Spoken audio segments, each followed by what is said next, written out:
Hello everyone, my name is Nur Afifah. I'm from English Education Department Universitas Muhammadiyah Gresik. In this video, I would like to share about Indonesian Educational Philosophy atau perjalanan pendidikan Indonesia. Seperti apa yang dikatakan oleh Ki Hajar Dewantara bahwa pendidikan itu memberikan dorongan terhadap perkembangan peserta didik, atau dengan kata lain, pendidikan mengajarkan untuk mencapai suatu perubahan dan dapat bermanfaat di lingkungan masyarakat. Perkembangan pendidikan di Indonesia dapat dibagi menjadi dua masa, yaitu masa sebelum kemerdekaan dan setelah kemerdekaan. Dalam masa sebelum Indonesia merdeka, pendidikan berfokus hanya pada keuntungan kolonial Belanda. Rakyat Indonesia hanya diajarkan untuk membaca, menulis, dan menghitung, yang sifatnya memberikan keuntungan pada pemerintah kolonial Belanda. Sedangkan pada masa setelah kemerdekaan, menggunakan kurikulum terpadu, pendidikan berorientasi pada kemerdekaan masing-masing individu. Rakyat belajar sesuai dengan minat dan bakat, serta penanaman pendidikan sosial, budaya, dan karakter. Perjalanan pendidikan sebelum kemerdekaan dimulai pada tahun 1854, di mana para bupati menginisiasi pendirian sekolah kabupaten. Lalu pada tahun 1903, pendirian sekolah Kartini. Pada tahun 1908 disusul dengan berdirinya Budi Utomo.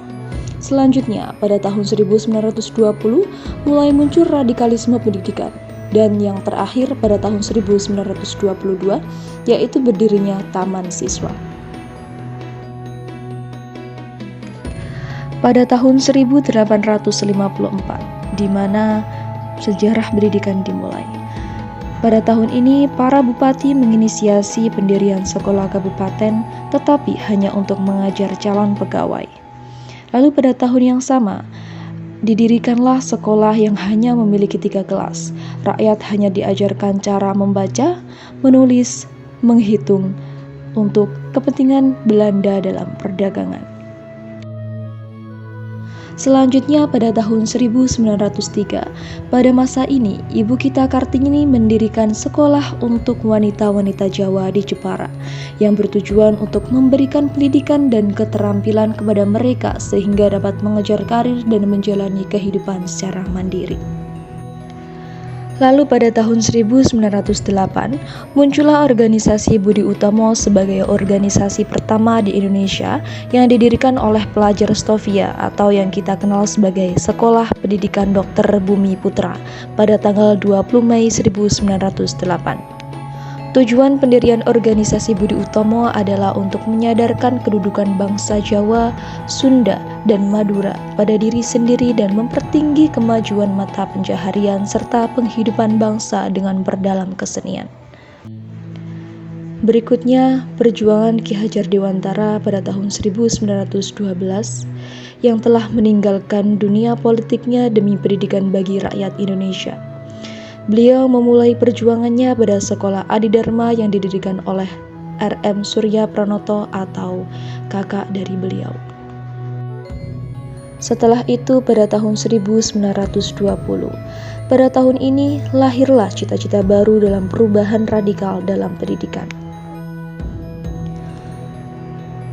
Tahun 1922, Taman Siswa didirikan di Yogyakarta, yang menjadi gerbang emas dan simbol kemerdekaan dan kebudayaan bangsa.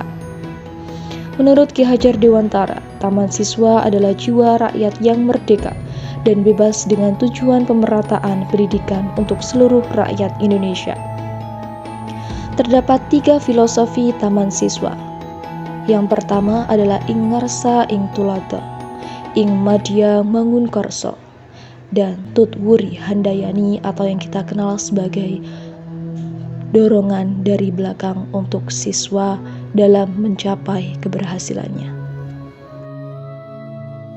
Setelah membahas beberapa fase perjalanan pendidikan Indonesia sebelum kemerdekaan, maka terdapat beberapa fase perjalanan pendidikan di Indonesia setelah masa kemerdekaan. Diawali pada tahun 1945 sampai 1966, adanya pembentukan sekolah rakyat. Lalu pada tahun 1966 hingga 1988, adanya Inpres atau Instruksi Presiden tentang Pendidikan Dasar. Selanjutnya pada tahun 1988 hingga 2006, kita kenal sebagai kurikulum merdeka, yaitu kurikulum berbasis kompetensi. Setelah KBK, lalu muncullah KTSP atau kurikulum tingkat satuan pendidikan pada tahun 2006 hingga 2013. Lalu terdapat kurikulum yang lumayan baru, yaitu kurikulum 2013 atau K13 pada tahun 2013 sampai 2020. Selanjutnya pada tahun 2021 hingga sekarang diimplementasikannya kurikulum merdeka. Perjalanan pendidikan di Indonesia sesudah kemerdekaan dimulai pada tahun 1945 hingga 1966 yang kita kenal sebagai masa kemerdekaan. Pada masa ini, adanya pembentukan sekolah rakyat, pembelajaran ditempuh selama 6 tahun yaitu SMP dan SMT. Lalu berikutnya, kurikulum yang digunakan adalah rencana pembelajaran pada tahun 1947. Lalu diganti dengan rencana pembelajaran terurai pada tahun 1953 dan rencana pendidikan pada tahun 1964.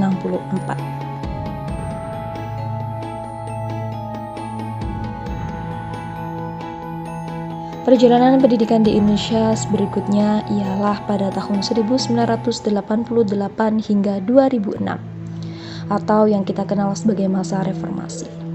Pada masa ini, kebijakan pendidikan baru bersifat revolusioner.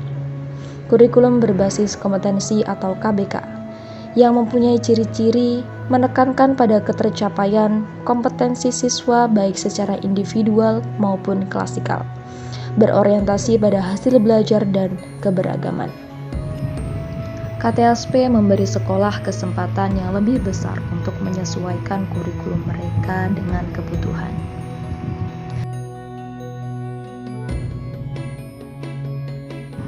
Salah satu kelemahan dari KTSP ialah kurikulum lebih banyak berfokus pada kompetensi yang telah dikembangkan daripada kompetensi yang telah dikembangkan. Setelah itu, disusullah kurikulum 2013 atau K13 pada tahun 2013 hingga 2020. Kurikulum ini mendorong keaktifan siswa dalam proses pembelajaran atau yang kita kenal sebagai student-centered. Kurikulum ini mendorong siswa untuk selalu aktif dan kreatif dalam pembelajaran di dalam kelas. Tugas guru di sini hanyalah sebagai fasilitator yang dapat membantu siswa ketika merasa kesulitan dalam mengemukakan konsep dan penemuan yang baru. Salah satu kelemahan dari kurikulum 2013 yakni tidak mengimbangi orientasi proses pembelajaran dengan hasilnya. Setelah penerapan kurikulum 2013, Indonesia menerapkan kurikulum baru pada tahun 2021 hingga sekarang, yang kita kenal sebagai kurikulum merdeka. Kurikulum ini memiliki esensi yaitu kemerdekaan atau kebebasan berpikir bagi peserta didik maupun guru sehingga mendorong terbentuknya karakter pada jiwa mereka. Kurikulum merdeka juga mengembangkan keterampilan abad 21 dan karakter pelajar Pancasila. Selain itu, kurikulum merdeka juga dapat mendorong kreativitas bagi guru untuk dapat lebih inovatif dan kreatif. Dalam kurikulum merdeka, guru memiliki keleluasaan untuk memilih berbagai perangkat ajar sehingga pembelajaran dapat disesuaikan dengan kebutuhan belajar dan minat peserta didik.